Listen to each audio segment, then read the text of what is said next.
Om. 10 Commandments, Principles of Arya Samaj, Part 16. The sixth principle, the ideal of universal good. Section 1. Doing good to the whole world is the primary object of this society to ensure that is its physical, spiritual and social upliftment. Lokam prina. Make the universe perfect. Yajurved. Social duty. While the first 5 principles lay down the duty of the Arya Samajist towards himself, the principles that follow are addressed to the Arya Samaj as a whole and to Arya Samajists as members of the Samaj. The mission of the Arya Samaj is universal. In the sixth principle, that is the very first that deals with the Arya Samaj as a body, the object of establishing the Church of the Veda is pointed out to be to promote the welfare of the whole world. What a broad conception of human and subhuman brotherhood! The mind of the Rishi was overflowing with love. The petty-minded quarrels between one caste and another, between one creed and another, between one color and another, galled him deeply. With one stroke of his pen, he abolished all these distinctions as far at least as his own following was concerned. The Arya Samajist, as soon as he signs the creed of his church, feels himself as a matter of course to be connected in ties of humanitarian love with all the citizens of the world. The church to which he belongs is confined to no single clime or country. Its charitable outlook extends over all communities, all countries alike. Not simply members of that church, but others also deserve on his part the same attitude of sympathy and affection.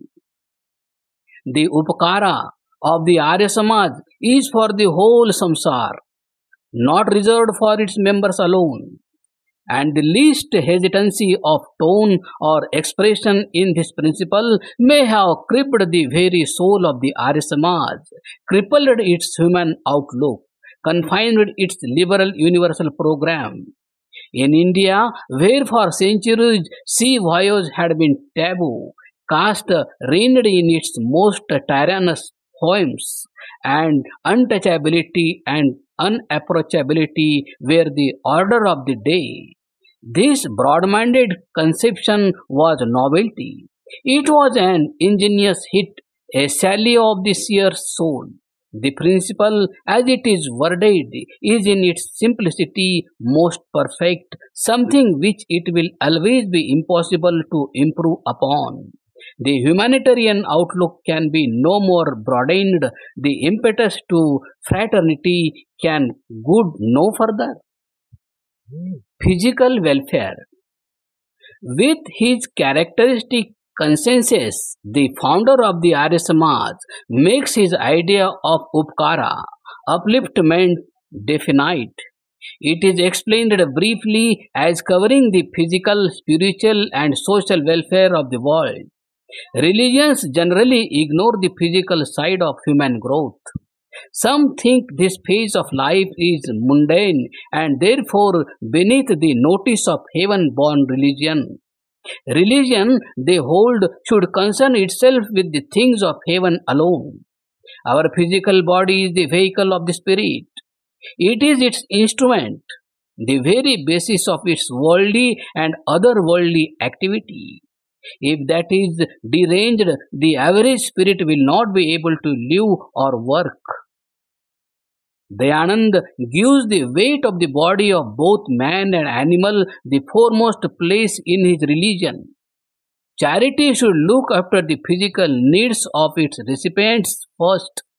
Such measures should be taken by the corporate activity of the citizens as will tend to the physical betterment of the race.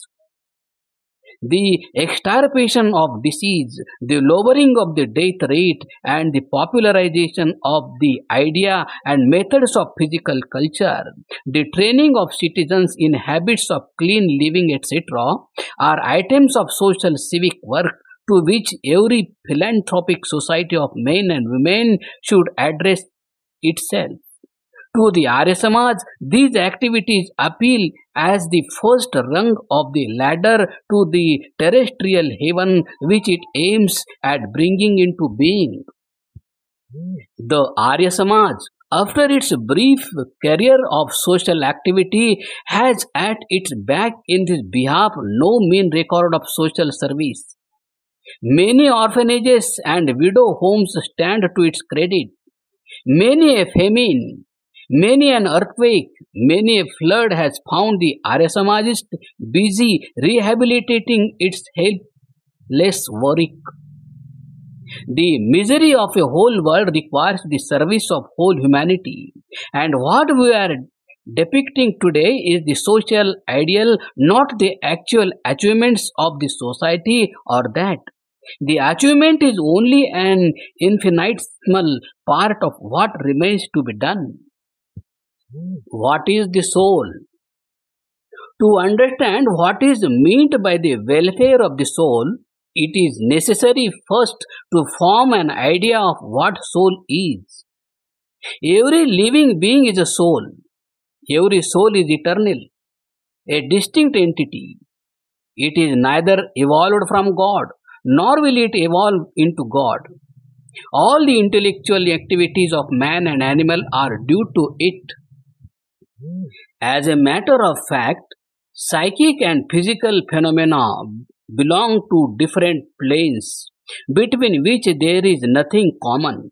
Mental experiences and nervous movements take place side by side, but there is no intelligible way of explaining one set of phenomena in terms of the other.